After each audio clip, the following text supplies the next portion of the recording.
నేను ఇచ్చింది కేసీఆర్ కాదంటే కదా నువ్వు చేసేది. నేనే చెప్తున్నా కేసీఆర్ ఇచ్చిందని జరిగింది అని గంట పద చెప్తున్నాను. ఎవడు నాకు చెప్పాల్సిన అవసరం లేదు, నేనే సాక్ష్యం. అన్నం పెట్టుడు మరుస్తున్నా కష్టం కదా. అయితే రాజకీయ పరిణామాల వల్ల కొంతమంది దౌర్భాగ్యులు చేసినటువంటి బాధల వల్ల నేను కొంత నిర్ణయం తీసుకొని మారాల్సి వచ్చింది. అన్ని హామీ ఇస్తున్నా, 6 మాసాల్లో కూడా పూర్తి చేస్తా అన్నాడు. ఇవన్నీ సరే, కండువ కప్పుకున్నా. ఆ కండువ కూడా జాతీయ కండువ కప్పుకున్నా. నయమైంది. ఈ కోర్టు కేసులు ఉన్నాయి ఇప్పుడు మా మీద కోర్టు కేసులు నడుస్తున్నాయి. అరే చేతి గుట్టు కండువ కప్పుకోలేదు బాబు, ఇందిరమ్మ బొమ్మతో కప్పుకోలేదు, జాతీయ కండువ మోదీ కూడా కప్పుకోలేడు ప్రధానమంత్రి, అది కప్పుకోరా చెప్పిన. సరే, ఆ కథ వేరు లీగల్ గా. ఇప్పుడు ఈ పరిస్థితిలో మనం ఇక్కడ ఆగినాం. దానికి కొంతమంది రకరకాలుగా మాట్లాడుతాం. తర్వాత మొన్న నవంబర్ 7 తారీఖు నాడు సీఎం గారింటికి మీటింగ్ అయితే పోయినా.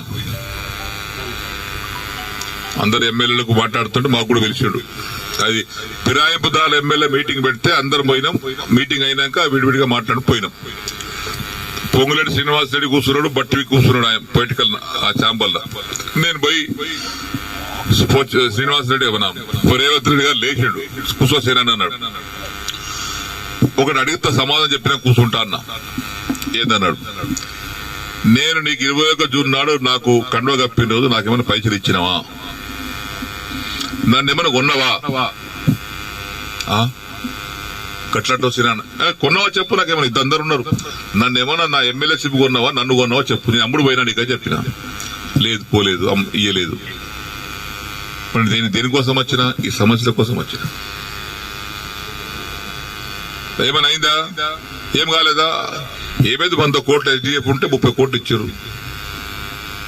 తర్వాత బంద్. దగ్గర 70 కోట్లు డబుల్ బెడ్రూమ్ ఉంటే 20 కోట్లు ఇచ్చి, 25 కోట్లు ఇచ్చి, 45 కోట్లు ఇవ్వాలి. బంద్.